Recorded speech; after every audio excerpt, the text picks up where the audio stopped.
தலை கொஞ்சம் லைட்டாக பள்ளி சார் ரயில்வேல சொல்லிட்டு இருக்காங்க. கலெக்டர் வந்து டிஆர் ஆம்கிட்ட பேசியிருக்காங்க. சீக்கிரம் ஆகஸ்டில் ரிவைஸ் எஸ்டிமேட் ஒரு 100 கோடி ரூபாய்க்கு மேலே ரிவைஸ் எஸ்டிமேட் எடுத்துட்டு அரசாங்கத்துக்கு. ஆனால் வேலை நிற்கிட்டு இருக்கு. ஆகஸ்ட் நடக்காது. அநேகமாக என்னுடைய கணக்கு வந்து செப்டம்பர் நவம்பரில் அக்டோபர் நவம்பர் டிசம்பருக்குள்ளே திறப்போம். அதுக்குள்ளே என்னன்னா இப்போ எல்லா இன்ஃப்ராஸ்ட்ரக்சரும் உருவாகிட்டுது. இனி அங்கே வந்து கழிவு லெட்டின் கட்டி ஆகணும். வந்தவுடனே சிறுநீர் கழிப்பதற்குள்ள வசதி, குடிக்கிறதுக்கு தண்ணி வசதி பண்ணி ஆகணும், ஹோட்டல் வசதி பண்ணி ஆகணும். இது 3 இருந்தால் தான் அது ஜெயிக்கும். அது சொல்லிவிட்டோம். அது வேலை நடந்துகிட்டு இருக்குது. எப்படி 1 மாதம் 2 மாதத்துக்குள்ள மழை காலத்தில் முடிஞ்சிடும். அந்த வேலை திறந்துடும். ஆனால் இந்த பருவமழை துவங்க போட்டு சென்னை உட்பட தமிழகம் முழுவதும் என்ன மாதிரி முன்னேற்பாடு பண்ணியிருக்கீங்க? பருவமழை தொடங்கும் போது ஏற்கனவே நம்முடைய ஸ்பெஷல் துறை நம்முடைய இளைஞரணி செயலாளருடைய அவர் வந்திருந்தார். 5 அமைச்சர்கள், நீர்வளத்துறை அமைச்சர் வந்திருந்தார், ஹைவேஸ் மினிஸ்டர் வந்திருந்தார், எலக்ட்ரிசிட்டி மினிஸ்டர் வந்திருந்தாங்க, ஹெல்த் மினிஸ்டர் வந்திருந்தாங்க, லோக்கலில் அறநிலையத்துறை அமைச்சர் வந்து 6 அமைச்சர் வச்சு சென்னையில் ஒரு பெரிய கூட்டம் போட்டு எல்லா துறையினுடைய அதிகாரிகளோடு கலந்து பேசி இன்னும் சிஎம்ஆர்எல் சித்திக்கு அவர் ஐஏஎஸ் ஆஃபீஸர் சித்திக்கு வந்திருந்தாங்க. எந்தெந்த இடத்துலலாம் தடைப்பட்டுருக்குங்கிறத பார்த்து ஏப்பா அந்த மை இந்தியா வேணாமா அது இருக்கு அது எதுவும் தடைப்பட்டுருக்குங்கிறத சொல்லிவிட்டு உடனடியாக எல்லாத்துக்கும் இன்ஸ்ட்ரக்ஷன் கொடுத்தாச்சு. வர 4ஆம் தேதி இதே கூட்டம் இது வரைக்கும் என்ன முன்னேற்பாடு நடந்திருக்குது, ஏற்கனவே சொன்ன வேலைகள் எவ்வளோ முடிஞ்சிருக்கு, இன்னும் எது முடியலைங்கிறதுக்கு 4ஆம் தேதி மறுபடியும் கூட்டம் இருக்கும்.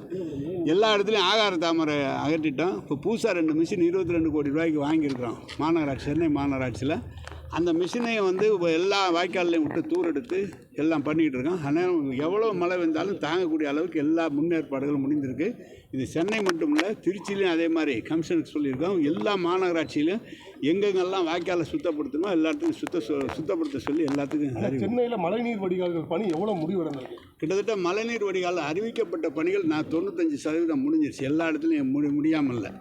ஒரு 20 சென்டிமீட்டர் 25 சென்டிமீட்டர் சாதாரண எப்பவும் பெய்கிற மழை பெஞ்சதுன்னா எந்த வடிகாலுக்கு ஒரு பிரச்சனையும் இருக்காது. திடீர்னு ஒரே நாளில் 40 சென்டிமீட்டர் 50 சென்டிமீட்டர் என்ன கேள்வி கேட்டு அங்கே பார்க்குறியா என்ன பாரியா நீ 50 சென்டிமீட்டர் 40 சென்டிமீட்டர் பெஞ்சிருச்சுன்னா தான் அதுவும் வந்து எந்த சப்பேலையும் தண்ணி இல்லை. ஒரே ஒரு கணேசபுரம் சப்பே தவிர அது ரயில்வே வேலை நடக்கிறதுனால அந்த ஒரு சப்பேல சிரமம் இருக்குது. அது கூட மோட்டார் வச்சுட்டோம்.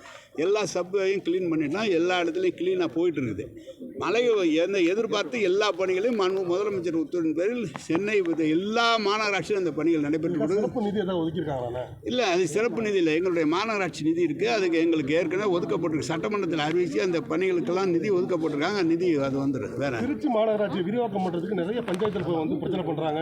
வந்து முற்றுகையிடுறாங்க. ஒன்றும் பஞ்சாயத்து நீ தான் ஏதாவது பிரச்சனை பண்ணுறப்ப வேற ஒருத்தரும் பிரச்சனை பண்ணல. யார் பிரியப்பட்டாங்களோ அவங்க திருச்சியோட வரலாம், யார் பிரியப்படல அவங்க திருச்சியோட வர வேண்டிய அவசியம். என்ன காரணம்னா திருச்சி மாநகராட்சியில் பாதாள சாக்கடை திட்டம் வருது, குடிநீர் திட்டங்கள் வருது, சாலைகள் செப்புன்னுறான். எல்லா வெளியூர்லேருந்து வரக்கூடிய ஃப்ளோட்டிங் பாப்புலேஷன் என்பது ஒரு நாளைக்கு திருச்சியிலேருந்து லட்சக்கணக்கான மக்கள் வராங்க. அப்போ வந்து பக்கத்து கிராமம் இருக்கும்போது அவங்களுக்கு எந்த விதமான கழிவுநீர் வசதியோ லைட் வசதியோ ரோடு வசதியோ இல்லைங்கிற காரணத்தினால அவங்கள சேர்க்கணுங்கிற அபிப்பிராயத்தை தவிர யாரையும் இங்கே வந்து வலுக்கட்டாயமாக சேர்க்குற அபிப்பிராயம் இல்லை. சேர்ந்து இங்கே சமயபுரம் பேரூராட்சி, மணச்சநல்லூர் பேரூராட்சி முதல் கொண்டு மாந்திரை வரைக்கும் லால்குடி பகுதியில் எல்லா பகுதியிலும் ஒத்துக்கிட்டாங்க. எல்லா பகுதியும் தீர்மானம் போட்டு கொடுத்தாங்க. 2 ஊர் அவங்க சேர்க்கக்கூடாதுனாங்க, வேணான்ட்டாங்க. அதில் பற்றி பிரச்சனை இல்லை. தேவையில்லைன்னு சொன்னால் வேணாம், எங்களுக்கு ஒன்றும் அவசியம் இல்லை. அது ஒன்று. ஆனால் இப்போ 2026 சட்டமன்ற தேர்தலுக்கு எந்த அளவுக்கு தயாராகிட்டு இருக்கீங்க? அதுக்கு மட்டும் உள்ளாட்சி தேர்தலும் வருது.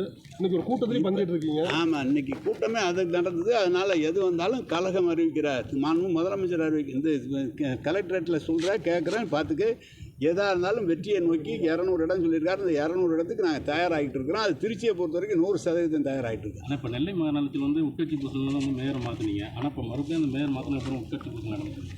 அப்படிலாம் நீங்கள் திருச்சியிலேருந்து அவ்வளோ தூரம் எல்லாம் இன்வெஸ்டிகேஷன் பண்ணுறீங்க. அதெல்லாம் ஒன்றும் இல்லைங்க, எல்லாமே க்ளீனாக போயிட்டுருக்கு. அதெல்லாம் ஒரு பிரச்சனையும் இல்லை. அண்ணன் தம்பிக்குள்ளே ஏதாவது பிரச்சனை இருக்குது பேசி முடிச்சுக்குவாங்க. வணக்கம் அண்ணன், வாங்க.